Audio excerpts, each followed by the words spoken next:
Renata Turrent, asesora en políticas públicas, amiga querida de este espacio Libre como el Viento, y al maestro Francisco Paco Cruz, periodista de larga trayectoria, autor de libros como García Luna, El Señor de la Muerte, y El que se viene, Las Damas del Poder. Querida Renata, buenas tardes. Mi querido amigo Vicente, qué gusto estar por acá, y también con mi querido Paco, es un gusto, y sobre todo con nuestro adoradísimo auditorio. Buenas tardes.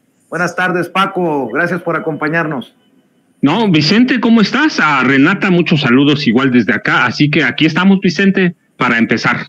¿Cómo ven este merequetengue llamado Xochitl Gate? ¿La va a tumbar, no la va a tumbar? La realidad es que la señora honorable, impoluta, cuasi iluminada por Dios, desde el cielo una hermosa mañana, la guadalupana, mi querida Renata Turrent, pues no tenía declarados estos contratos que le hemos estado sacando medios independientes.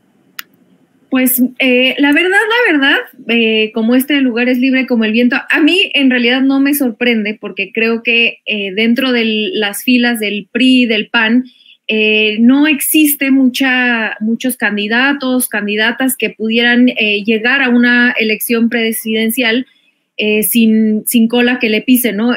Salía Vicente Fox ayer a decir que ella no tenía cola que le pisen, y empezando por el mismo Vicente Fox es la cola que le pisen, y después toda esta investigación que de manera muy minuciosa saca Polemón la semana pasada, donde nos damos cuenta que de todas estas fechorías muy comunes en las filas del PRIAN, pero que la candidata Gálvez la habían puesto al frente de Santiago Krill, que era el favorito, precisamente porque supuestamente era la candidata que no tenía cola que le pisaran en materia de corrupción. Y oh sorpresa, pues encontramos todos estos contratos y toda esta riqueza de contratista, porque perdón, los empresarios y las empresarias, muchos de nuestros seguidores, de la gente que tenemos, que nos está escuchando en este momento, son empresarios que venden productos, venden servicios día con día, sacan créditos, trabajan para sacar adelante sus pequeñas o medianas empresas, pero a alguien como Xochitl Gálvez, que ha vivido de contratos de los gobiernos del PRIAN, meramente, pues la verdad es que ni siquiera me atrevería a llamarla empresaria, sino una contratista de los gobiernos del PRI y del PAN.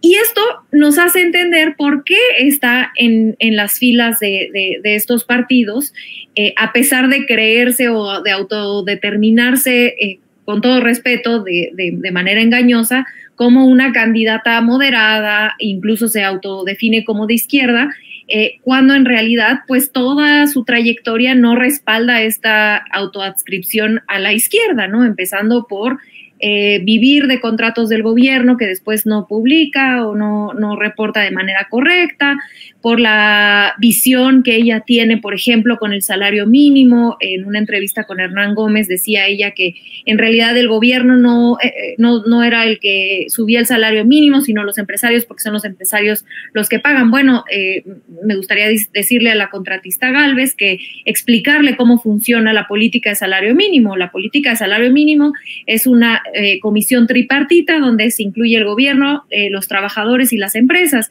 y entre ellos tres, por mayoría, se vota, se define si hay un incremento en el salario mínimo o no. Durante el periodo neoliberal, por ejemplo, 40 años no hubo incremento en el salario mínimo porque se unían los gobiernos neoliberales con los empresarios y mayoriteaban a los trabajadores, y por lo tanto no había un incremento en el salario mínimo. Con el gobierno de López Obrador se ha incrementado 90% el salario mínimo, es decir, casi al doble en solamente 5 años, porque el gobierno y los trabajadores por primera vez en 40 años se unen para exigir el incremento al salario mínimo. De estos 5 años, en 4 de ellos se ha votado, hay que decirlo, de manera unánime. Los empresarios han colaborado y han votado a favor. 2021 fue el único año que los empresarios no votaron a favor, pero teniendo al gobierno y a los trabajadores del mismo lado, como debe ser.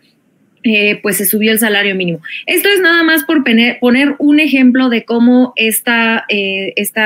la contratista Gálvez, que quiere ser presidenta, pues en realidad solamente trae un disfraz de izquierda, una narrativa de izquierda que la impulsan los medios masivos de comunicación, pero que en su trayectoria no tiene ningún sustento. Otro ejemplo muy breve que me gustaría mencionar es, por ejemplo, la soberanía energética. Ella iba a votar en contra, no llegó al Senado, pero estaba en contra de la reforma eléctrica y decía que era porque no se le daba seguridad jurídica a las empresas. Uy, pobrecitas de las empresas transnacionales, no vayan a dejar de saquear a un país y a su población y a sus recursos naturales. Pero estar en contra de que la electricidad sea un derecho humano para los mexicanos y las mexicanas, estar en contra de que el Estado mexicano sea rector y tenga la capacidad de que toda la población tenga acceso a la electricidad a precios controlados, pues eso no es ser de izquierda, por supuesto, ¿no? Entonces nos está engañando no solamente con su discurso de moderada, de tener de fingir que está con la gente, sino también está engañando en ser una persona, una empresaria honesta, ¿no? En realidad nos damos cuenta, gracias a todos estos medios independientes como Sin Censura, Polemón, etcétera, que es una contratista del gobierno, de los gobiernos que ha defendido mi querido Vicente, mi querido Paco y por supuesto nuestro adoradísimo auditorio.